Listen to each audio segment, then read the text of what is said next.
Hola iglesia querida, este es el pastor Rick y quiero presentar los eventos de la última semana de Jesús que tuvieron lugar el martes. Primero, sin embargo, quiero contarles 3 hechos sobre los cuales no estamos seguros si ocurrieron el lunes o el martes.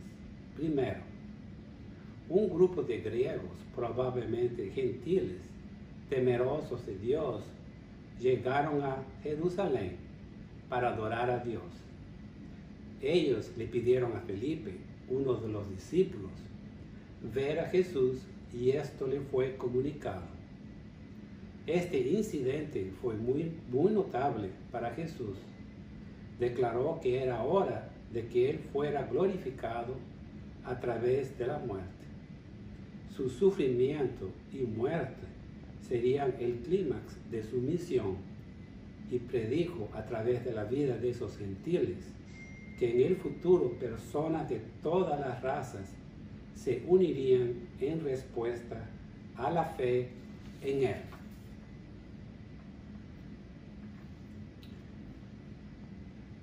Mesmo el Evangelio, incluso a costa de negarse a sí mismos diariamente y así poder ser verdaderos de Jesús, verdaderos discípulos de Jesús. Segundo, tal como lo haría en el jardín de Getsemaní, Jesús expresa su agonía por el terrible precio que tendría que pagar a través de su sufrimiento y muerte. En este momento, todos alrededor de Jesús escucharon una voz del cielo que decía que la vida de Jesús ya había sido glorificada y que sería glorificada nuevamente. Lo mismo había sucedido 2 veces antes, al comienzo del ministerio de Jesús, cuando fue bautizado, y en el momento de su transfiguración. Ahora, al final de su ministerio, el Padre lo consuela nuevamente. Tercero, Jesús declara que la voz que vino del cielo fue una bendición para los presentes.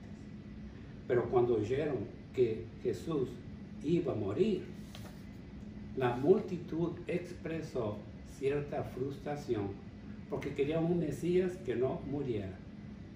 Por tanto, Jesús los exhortó a creer en Él, porque todavía un poco de tiempo la luz estará entre ellos, para que pudieran convertirse en verdaderos hijos de Dios.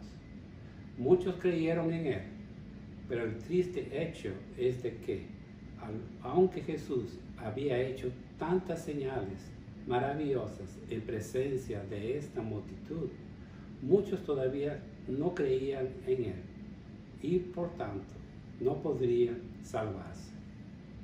Otros se dieron cuenta de que deberían creer en Jesús, pero prefirieron la aprobación de los líderes religiosos a quienes no les gustaba Jesús para continuar disfrutando de los privilegios sociales. Jesús expresó en voz alta que creer en su mensaje significa creer en Dios el Padre, que lo envió. Rechazar a Jesús, por lo tanto, es rechazar la vida eterna que Él vino a ofrecer. Martes. En la mañana del martes, camino a Jerusalén, los discípulos le hicieron preguntas a Jesús sobre la higuera que maldijo el día anterior y que estaban completamente secas. Jesús les enseñó acerca de la efectividad de la oración, hecha con fe en el poder de Dios. También repitió su enseñanza de que sus discípulos siempre deberían perdonar a quienes los ofenden, porque solo entonces el Padre les perdonaría de sus pecados. Al llegar al templo, los principales sacerdotes y otros investidos de autoridad religiosa vinieron a preguntarle con qué autoridad había expulsado a los comerciantes el día anterior. Jesús respondió haciendo una pregunta sobre la autoridad del ministerio de Juan el Bautista. ¿Ustedes creen que era de Dios o era simplemente un hombre engañoso. Por eso, hombres, como vimos antes, estaban mucho más interesados en sí mismos que en profesar la verdad. Se dieron cuenta de que si admitían que Juan el Bautista era de Dios, otros podrían preguntarle, entonces, ¿por qué no te molestas con Juan cuando dio un buen testimonio sobre Jesús? Por otro lado, se dieron cuenta de que podían ser atacados por la gente si decían que Juan era un hombre engañoso. Luego encubrieron su falsedad, diciendo que no sabían la respuesta. En vista de esto, Jesús también les negó una respuesta a la pregunta que le hicieron. Jesús les contó la parábola de los dos hijos. Al recibir la orden del Padre, uno se negó a obedecerle, pero luego fue y obedeció. El otro, al recibir la orden, le dijo al Padre que obedecería, pero no lo hizo.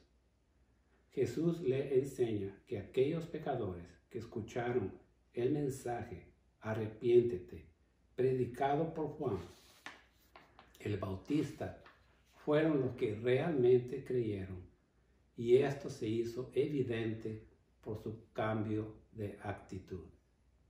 Luego Jesús les contó la parábola del propietario de una viña, enseñándoles que los hombres fueron bendecidos por Dios, pero que sin embargo continuaron persiguiendo sus propios intereses. Se levantaron contra los emisarios que Dios les envió para recordarles que regresaran al Señor. Desafortunadamente, estas personas continuaron en la misma actitud de rebelión, y cuando Dios les envió su propio Hijo, lo matarían. Entonces Jesús comparó el reino de Dios con un rey que organizó una gran fiesta para la boda de su hijo y invitó a muchos. Pero los invitados no le dieron importancia al privilegio que recibieron. Prefirieron continuar con sus propios quehaceres en lugar de participar en la gran fiesta.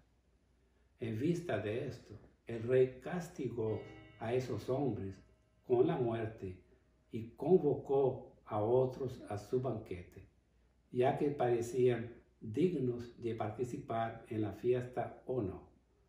De los invitados, el rey solo exigió que demostraran que tenían la actitud correcta para valorizar la invitación que habían recibido. Al final del día, los enemigos de Jesús trataron de ponerle en una situación difícil, cuestionándolo sobre la validez de pagar impuestos a los romanos. Al darse cuenta de su hipocresía, Jesús declaró que deberían cumplir sus obligaciones con los hombres, sin descuidar sus obligaciones con Dios. Y de esta manera, los enemigos de Jesús se retiraron avergonzados.